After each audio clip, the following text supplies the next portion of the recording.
ہم میں کے بیٹھے ہر شخص کہیں نہ کہیں کسی نہ کسی چیز میں کمزور ہے. کسی کی نمازیں مکمل نہیں ہے, کسی کے روزے مکمل نہیں ہے. زبان سے اپنے بے شمار گناہ کیے, کسی نے دماغ سے اپنے بے شمار گناہ کیے, کسی نے ہاتھ اور پاؤں سے بے شمار گناہ کیے. کوئی ہم نے کہا ایسا نہیں ہے جو مکمل یہ کہہ سکے کہ اللہ ہم تو گناہ گار نہیں ہے.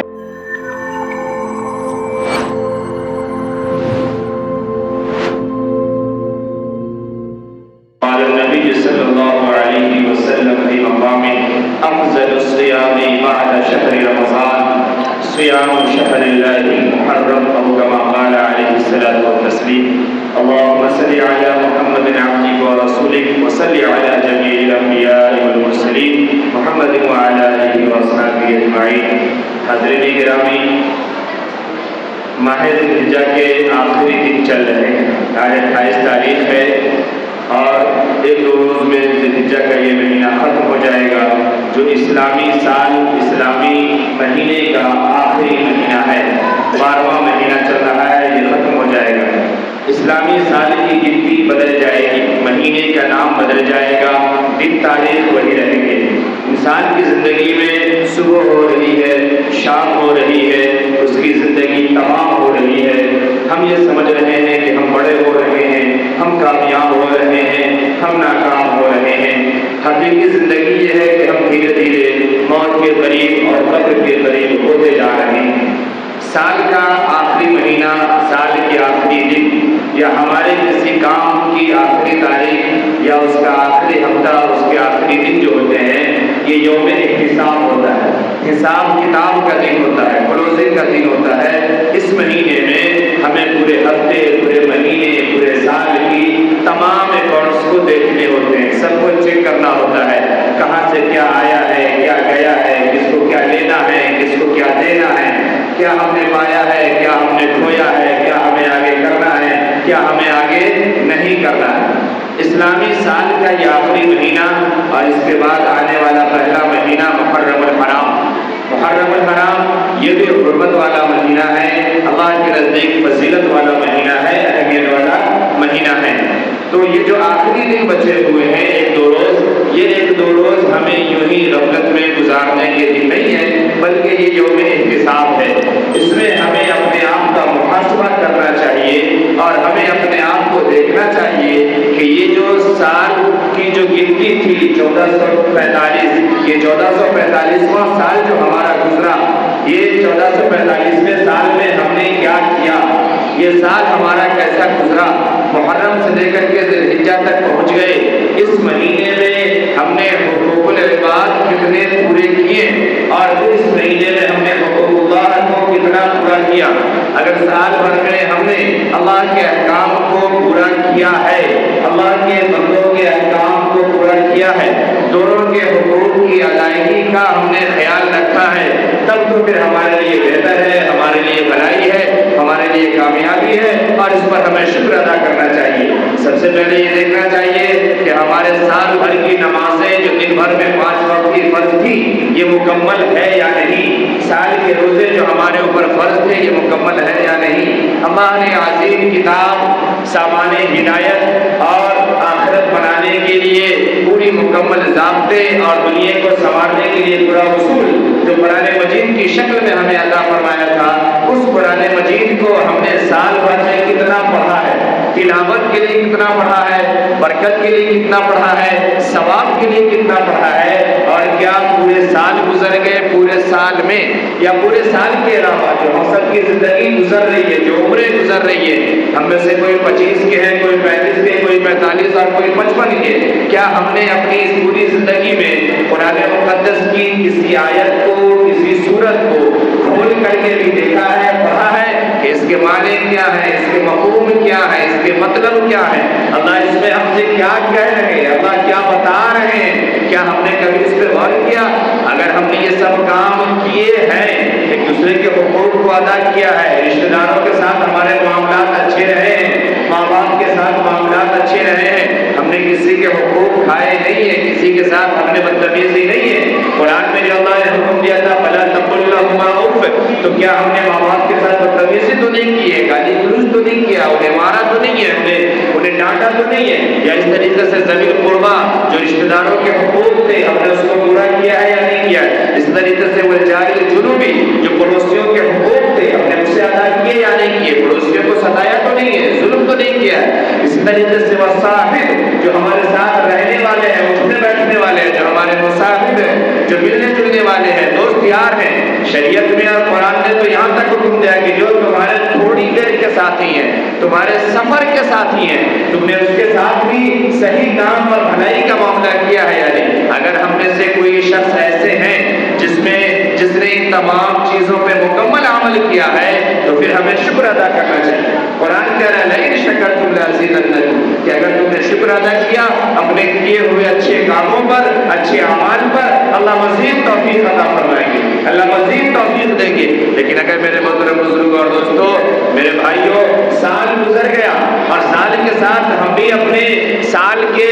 ایک سال آگے بڑھ گئے، ہم اپنی موت سے ایک سال قریب ہو گئے، ہم میں کا ہر شخص یہ سوچ رہا ہے ابھی ہم بڑے ہو رہے ہیں، ابھی ہم جوان ہو رہے ہیں، ابھی ہمیں یہ کرنا ہے، ابھی ہمیں وہ کرنا ہے۔ یہ میں نے پچھلے ہفتے کہا تھا وَمَا تَشَاءُونَ إِلَّا أَن يَشَاءَ اللَّهُ رَبُّ الْعَالَمِينَ، جتنی خواہشاتیں رکھنی ہیں، جتنی تمنائیں پالنی ہیں، جتنے ارادے بنانے ہیں بنا لو، ہوگا وہی جو اللہ کو منظور ہے، جو اللہ چاہیں گے وہی فیصلہ ہوگا۔ اس لیے شرط ہے کہ اللہ کے احکام کے مطابق زندگی گزاری جائے، بلوغ کے بعد جو شرعی احکام نافذ ہوتے ہیں اسے پورے کیے جائے، بلوغ کے بعد جو معاشرتی احکام نافذ ہوتے ہیں اسے پورے کیے جائے، جو ایک دوسرے کے حقوق ہیں، جو ایک دوسرے کے ساتھ سلوک ہے وہ ہمارے درست اور بہتر ہونے چاہیے۔ اگر ہم نے ان چیزوں میں کوتاہی کی ہے اور یقیناً کی ہے، ہم میں کے بیٹھے ہر شخص کہیں نہ کہیں کسی نہ کسی چیز میں کمزور ہے، کسی کی نمازیں مکمل نہیں ہے، کسی کے روزے مکمل نہیں ہے، کسی نے زبان سے اپنے بے شمار گناہ کیے، کسی نے دماغ سے اپنے بے شمار گناہ کیے، کسی نے ہاتھ اور پاؤں سے بے شمار گناہ کیے۔ کوئی ہم نے کہا ایسا نہیں ہے جو مکمل یہ کہہ سکے کہ اللہ ہم تو گناہ گار نہیں ہے، ہم نے تو ہر احکام کو پورا کر دیا ہے، ہم نے تو حقوق اللہ بھی پورے کر دیے ہیں، ہم نے تو حقوق العباد بھی پورے کر دیے ہیں۔ اور اگر ہم نے نہیں کیا ہے تو پھر ہمیں سچے اور پکے اور صدق دل سے یہ اقرار کرنا چاہیے رب کے سامنے، اے اللہ ہم مجرم ہیں، ہم گناہ گار ہیں، ہم مکار ہیں، ہم خطا کار ہیں۔ اور پھر یہ ارادہ کرنا چاہیے، یہ طے کرنا چاہیے کہ اے اللہ یہ جو اب اگلا سال ہماری زندگی میں ہمیں آ رہا ہے، معلوم نہیں یہ سال ہم میں سے کس کو زندگی میں پورا سال میسر ہوگا اور کس سے نہیں ہوگا۔ یہ ضمانت نہ کسی بچے کے پاس ہے، نہ کسی جوان کے پاس ہے، نہ کسی بوڑھے کے پاس ہے، نہ کسی عورت کے پاس ہے، نہ کسی بیوی کے پاس ہے، نہ کسی شوہر کے پاس ہے۔ یہ اللہ جانتا ہے کہ کس کے مقدر کے کون سے پتے ہل رہے ہیں اور وہ کس موڑ پہ کس ہوا کے جھونکے میں وہ پتے گر جائیں گے اور ہم چلتے پھرتے اس دنیا سے چلے جائیں گے اور لوگ جا رہے ہیں۔ اللہ نے موقع دیا، اللہ نے فرمایا قُلْ يَا عِبَادِيَ الَّذِينَ أَسْرَفُوا عَلَىٰ أَنفُسِهِمْ لَا تَقْنَطُوا مِن رَحْمَتِ اللَّهِ إِنَّ اللَّهَ يَغْفِرُ الذُّنُوبَ جَمِيعًا۔ میرے بندو تمہارے پاس اب بھی موقع ہے، تمہارے پاس اب بھی موقع ہے، تم محاسبہ کر لو۔ 1 2 3 جو بچے ہیں اس یوم احتساب کو، اس کو یوم احتساب بناؤ، اس کو سمجھو اور غور و فکر کرو کہ یہ 1444 جو مکمل 45 گزر گیا، اس 45 میں کتنے دنوں کی نمازیں ہماری باقی ہے، کتنے روزے باقی ہے، کتنے گناہ ہم نے کیے ہیں، کیا کیا ہم نے کھا لیا ہے، کیا کیا ہم نے پی لیا ہے۔ ہر ایک چیز کو غور کرو، فکر کرو، اس کو سمجھو اور پھر اللہ کے سامنے معافی مانگو، اللہ کے سامنے پکا ارادہ کرو۔ اللہ فرما رہا ہے یا عبادی الذین اسرفوا، اے میرے بندو جو اپنے آپ پہ بہت ظلم کر چکے ہو، پورے سال تم نے نمازیں نہیں پڑھی ہے، پورے سال تم نے گناہ کے کام کیے، پورے سال تم نے ایک دوسرے کے ساتھ بدسلوکیاں کی ہے، اپنے گھروں کے ماحول کو بھی تباہ کر کے رکھا، اپنے روح کو بھی گندا کیا، اپنے جسم کو بھی گندا کیا، پھر بھی تمہیں وقت دیا جا رہا ہے کہ تم اللہ کی طرف لوٹ آؤ، وَأَنِيبُوا إِلَىٰ رَبِّكُمْ وَأَسْلِمُوا، اللہ کی طرف پلٹ آؤ اور اللہ کی بات کو مان لو۔ اللہ فرما رہے ہیں کہ ہم تمہارے تمام گناہوں کو معاف فرما دیں گے، ان اللہ یغفر الذنوب جميعا، سب کو معاف فرما دیں گے۔ شرط یہ ہے کہ تم چھوڑنے کا پکا ارادہ کرو کہ ہم چھوڑ دیں گے، اور پھر اس کیے ہوئے پر معافی مانگو، پچھتاؤ، رو اور دوبارہ کبھی نہ کرو اس گناہ کو۔ اللہ فرماتے ہیں کہ معاف فرما دیں گے۔ تفسیر میں تفسیریں لکھی ہیں اس آیت کی کہ جس نے زندگی بھر گناہ کیا ہے، یہاں تک کہ کفر اور شرک بھی کیا ہے، کبیرہ گناہ بھی کیا ہے، لیکن اگر وہ سچے اور پکے دل سے سدھرنے کا ارادہ کر لے، نیت کر لے اور اللہ کے سامنے توبہ کر لے، اللہ کے حضور میں جھک جائے، اللہ کی رحمت بہت وسیع ہے، اللہ اسے معاف فرما دیں گے،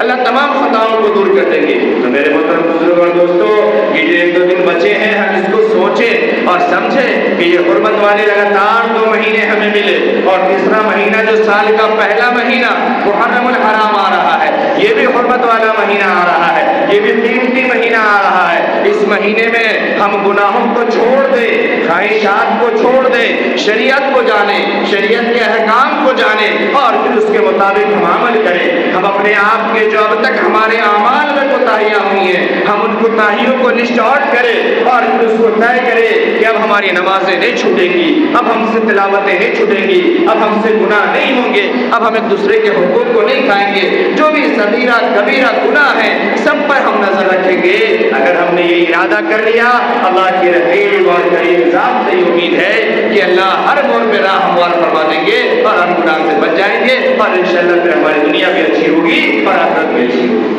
لیکن اگر ہمارے من میں ہی پاپ ہو، من میں ہی سدھرنے کا ارادہ نہ ہو، من میں ہی ابھی اور خواہشات باقی ہو کہ ابھی اور یہ بھی کر لینا ہے اور وہ بھی کر لینا ہے، ابھی ہم نے کیا کیا ہے، ابھی تو ہمیں اگلے کو اور ناکو پانی پلوانے ہیں، اگر یہ تمام چیزیں طے ہیں تو پھر یہ سمجھ لے کہ زندگی کے کس موڑ پہ زندگی کی ڈوڑ کٹ جائے گی یہ کسی کو نہیں معلوم، اور اگر اسی حال میں ہم دنیا سے چلے گئے تو دنیا تو جیسے گزر رہی ہے گزر جائے گی، لیکن آخرت میں ہمارا انجام بہت برا ہوگا، بہت برا ہوگا۔ اس لیے اللہ نے موقع دیا ہے، ہمیں اس بات کی فکر کرنی چاہیے۔ محرم کا مہینہ شروع ہو رہا ہے، محرم کے مہینے کے تعلق سے باتیں ہم سب خوب جانتے ہیں اور پھر انشاءاللہ باتیں کریں گے۔ میں نے صرف 2 حدیث پڑھی ہے، اس کا ترجمہ کر دوں۔ اللہ کے نبی صلی اللہ علیہ وسلم نے ارشاد فرمایا کہ محرم کا جو مہینہ ہے یہ حرمت والا مہینہ ہے، اس مہینے میں بھی جو ہم نیک کام کرتے ہیں اس نیک کام کے اجر و ثواب بڑھ جاتے ہیں، اور اسی نیک کام میں سے ایک کام روزہ رکھنا ہے۔ یہ روزہ رکھنا بھی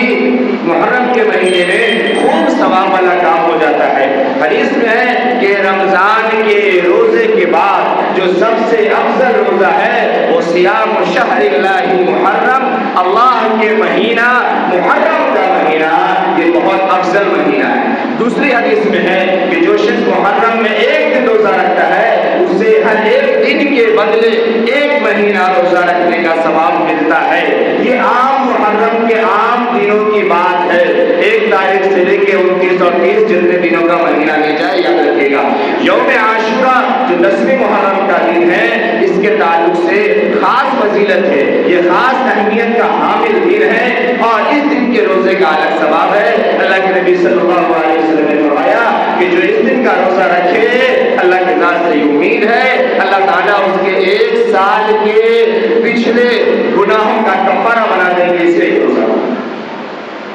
اس ایک روزہ کو۔ تو 1 سال کے روزے کے برابر یہ عاشورہ کا روزہ، اس میں اللہ کے نبی صلی اللہ علیہ وسلم نے فرمایا خالفوا فیہ الیہود والنصارى، کہ چونکہ عاشورہ کے دن یہود اور نصارہ بھی روزہ رکھتے ہیں اس لیے اس کی مخالفت کرنی ہے۔ 1 دن پہلے روزہ رکھنا ہے 9-10 کو، یا پھر 10 اور 11 کو روزہ رکھتے ہیں۔ ایک کا مال اللہ کے نبی صلی اللہ علیہ وسلم نے ارشاد فرمایا کہ جو شخص عاشورہ کے دن اپنے اہل و عیال پر اپنے خرچے کو وسیع کر دے، اپنے گھر کے دسترخوان کو وسیع کرے، اللہ کی ذات سے امید ہے کہ اللہ تعالیٰ پورے سال کو اس کے دسترخوان کو وسیع رکھیں گے اور اس سے فراخی عطا فرمائیں گے۔ یعنی یہ کہ اپنے اہل و عیال پر خرچ کرے، اس دن کھانے پینے کا جو انتظام ہم نارمل کرتے ہیں اس میں کچھ اضافہ کرتے شریعت کی حد میں رہتے ہوئے، اور اس امید میں اور اس سوچ میں کہ آج کے دن اللہ کے نبی صلی اللہ علیہ وسلم کا فرمان ہے،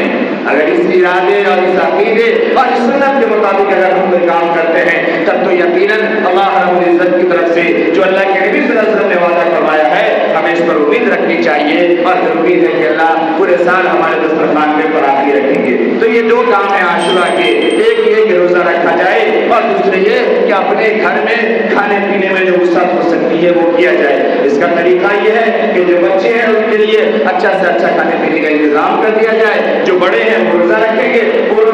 گے تو ان کے سحری اور افطاری کا اچھا انتظام کر لیا جائے، دونوں ثواب مل جائے گا. دعا کریں گے اللہ رب العزت ہمیں صحیح سمجھ عطا فرمائے. اللہ رب العزت ہمیں حرمت والے مہینے کی قدردانی نصیب فرمائے. اللہ ہمیں اپنا حساب و کتاب کرنے والا بنائے. اللہ جو اب تک کچھ بھی کوتاہیاں ہو گئی ہیں ان سبوں کو معاف فرمائے اور آئندہ ہمیں نیک کام پر اور اعمال صالحہ پر اللہ ہمیں قائم رکھے اور باقی رکھے. اور اللہ رب العزت نے جو